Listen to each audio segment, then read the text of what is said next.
CEO OpenAI Sam Altman memperingatkan adanya potensi bubble di sektor kecerdasan buatan atau AI. Altman menegaskan, investor saat ini tampak terlalu antusias dalam menggelontorkan dana ke perusahaan AI. SoftBank dan Intel berencana memperluas kerjasama strategi dalam berbagai aspek termasuk pengembangan AI dan solusi komputasi tinggi. Sinergi ini diharapkan akan mempercepat inovasi produk dan layanan di masa depan, serta memperkuat posisi kedua perusahaan dalam persaingan pasar semikonduktor global.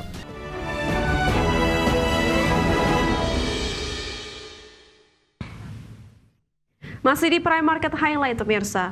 CEO OpenAI Sam Altman memperingatkan adanya potensi bubble di sektor kecerdasan buatan atau AI. Ya, Sam menilai banyak startup yang bisa mendapatkan investasi ratusan juta dolar hanya bermodalkan presentasi.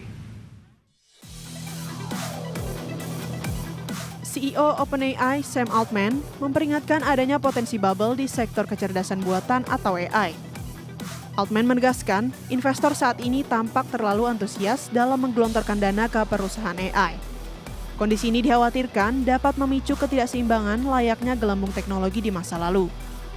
Namun, ia juga meyakini perkembangan AI akan membawa manfaat besar bagi dunia dalam jangka panjang. Selain memperingatkan bubble, Altman tetap siap melakukan ekspansi besar-besaran untuk mendukung industri AI. OpenAI baru saja bekerja sama dengan SoftBank dan Oracle membangun pusat data AI raksasa bernama Stargate.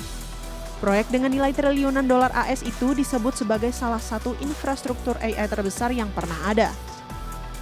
Meski beberapa ekonom menganggap mega proyek Stargate terlalu berlebihan, Altman memilih untuk melangkah maju. Ia menilai investasi besar pada infrastruktur merupakan kunci agar teknologi AI bisa berkembang lebih cepat dan berkelanjutan. Dengan demikian, AI bisa benar-benar menjadi tonggak penting dalam sejarah inovasi manusia. Berbagi sumber, IDX Channel. Bisa ya? SoftBank Group melakukan investasi besar dengan menyuntikkan dana sekitar 32 triliun rupiah ke Intel, langkah strategis untuk memperkuat inovasi di sektor semikonduktor dan kecerdasan buatan di Amerika Serikat. Ya, hal ini menjadi bagian dari upaya meningkatkan daya saing teknologi global. Investasi SoftBank ke Intel ditujukan untuk mendukung pengembangan chip generasi berikutnya dari aplikasi AI yang semakin kompleks. Dana segar ini memungkinkan Intel menambah kapasitas riset dan pabrikan serta memperkuat infrastruktur teknologi yang mendukung kecerdasan buatan canggih dan memproses data yang besar. SoftBank dan Intel berencana memperluas kerjasama strategi dalam berbagai aspek termasuk pengembangan AI dan solusi komputasi tinggi. Sinergi ini diharapkan akan mempercepat inovasi produk dan layanan di masa depan, serta memperkuat posisi kedua perusahaan dalam persaingan pasar semikonduktor global. Meski pasar semikonduktor saat ini menghadapi tantangan seperti permintaan yang fluktuatif dan geopolitik, investasi besar ini memberikan optimisme bagi pertumbuhan ekonomi sektor teknologi Amerika Serikat. Intel dan SoftBank berharap teknologi terbaru dari kemitraan ini bisa menjadi pendorong revolusi digital berikutnya. Berbagai sumber, IDX Channel. Produsen gadget Apple akan memproduksi seluruh produk iPhone 17 di India. Ya, langkah ini sejalan dengan upaya Apple mengurangi ketergantungan produksi di India. Raksasa produsen gadget Apple dikabarkan akan memproduksi seluruh unit iPhone 17 di India, di mana pengiriman produk iPhone 17 tahap awal ke Amerika Serikat akan berasal seluruhnya dari India. Langkah ini sejalan dengan upaya Apple mengurangi ketergantungan produksi perangkat untuk pasar global dari pabrik di China. Dan saat ini Apple telah memperluas kapasitas produksinya di 5 pabrik di India, termasuk 2 fasilitas baru yang belum lama beroperasi. Perusahaan konglomerasi asal Mumbai, Tata Group, diperkirakan akan menyumbang hingga separuh dari total produksi iPhone di India dalam 2 tahun mendatang. Selain itu, Foxconn Technology Group yang merupakan mitra lama Apple juga ambil bagian melalui pusat produksi di Bangalore. iPhone 17 diperkirakan akan diperkenalkan pada September 2025 meski tanggal pastinya belum diumumkan. Rangkaian produk iPhone 17 kemungkinan mencakup iPhone 17, 17 Pro dan 17 Pro Max serta model premium lebih tipis bernama iPhone Air. Berbagai sumber IDX Channel. Masih di Prime Market Highlight pemirsa, sebanyak 15 orang terjaring dalam operasi penegakan hukum terhadap pengguna rokok elektrik di kawasan Central Business District Singapura. Ya, dari hasil razia tersebut puluhan perangkat vape disita, sementara para pelanggar langsung dikenai denda di tempat. Sebanyak 15 orang terjaring dalam operasi penegakan hukum terhadap pengguna rokok elektrik di kawasan Central Business District Singapura. Petugas Health Science Authority atau HSA bergerak dalam kelompok kecil tanpa rute tetap menyisir area perkantoran dan ruang publik di pusat kota. Sejumlah pengguna vape ditemukan di area merokok, sementara lainnya tertangkap di lokasi acak seperti tangga parkir mobil. Sebagian besar kaget saat dihampiri, namun tetap kooperatif saat diminta menyerahkan perangkat dan data pribadi mereka. Dalam 2 hari operasi, total 18 orang terjaring dengan barang bukti 82 unit vape dan komponennya, termasuk 62 batang headsticks. Di Singapura, penggunaan, pembelian, dan kepemilikan vape dilarang dengan ancaman denda hingga 23 juta rupiah. Sementara penjual dan pengedar bisa dijerat hukuman lebih berat, bahkan penjara hingga 2 tahun jika terbukti mengandung zat berbahaya seperti etobida. Perdana Menteri Lawrence Wong menegaskan pemerintah kini memperlakukan kasus vaping sebagai isu narkotika. Otoritas akan memperketat penegakan hukum dan menggelar kampanye edukasi publik secara besar-besaran. Pemerintah menyebut langkah ini penting untuk melindungi generasi muda dari bahaya kecanduan vape. Berbagai sumber IDX Channel.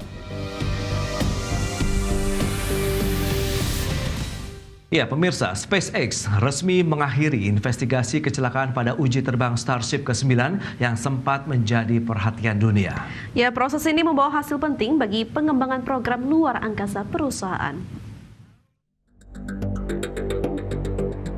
SpaceX mengumumkan penutupan investigasi terkait kecelakaan uji terbang Starship ke-9 di Texas yang berakhir dengan ledakan setelah pendaratan.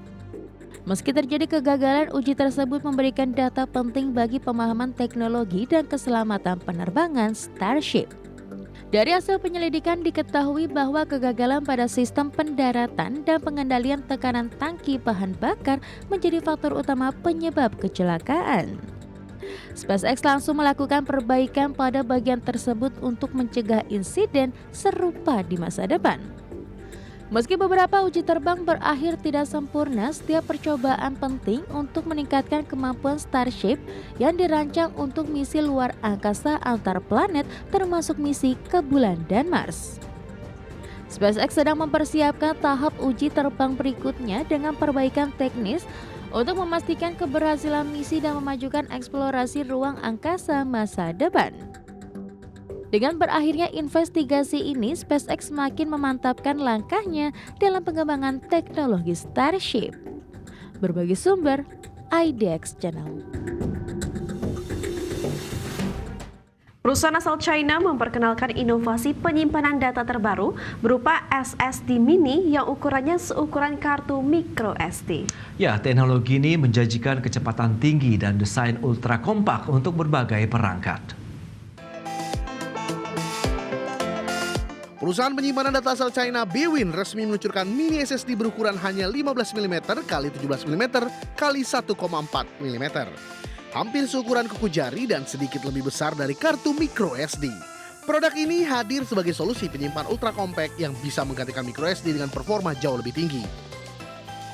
Meski berukuran kecil, mini SSD ini menawarkan kecepatan baca sequential hingga 3.700 MB per detik dan kecepatan tulis hingga 3.400 MB per detik menggunakan koneksi PCLA 4x2. Kecepatan ini jauh melampaui micro SD Express yang bisa digunakan di perangkat seperti Nintendo Switch 2 yang hanya mampu sampai 985 MB per detik. SSD mini dari BWin tersedia dalam 3 pilihan kapasitas, 512 GB, 1 TB, dan 2 TB. Produk ini dirancang untuk memudahkan integrasi ke berbagai perangkat lewat slot khusus yang mirip pemasangan kartu SIM di ponsel. Slot ini memiliki standar ketahanan IP68, tahan debu, dan mampu bertahan jatuh dari ketinggian 3 meter. Dengan performa dan ukuran yang sangat kompak, mini SSD diyakini cocok untuk digunakan pada berbagai perangkat mulai dari laptop, tablet, smartphone, hingga kamera dan konsol game portable. Meskipun belum menjadi standar resmi, teknologi ini berpotensi menjadi tren baru dalam penyimpanan data di berbagai perangkat portable. Berbagai sumber IDX Channel.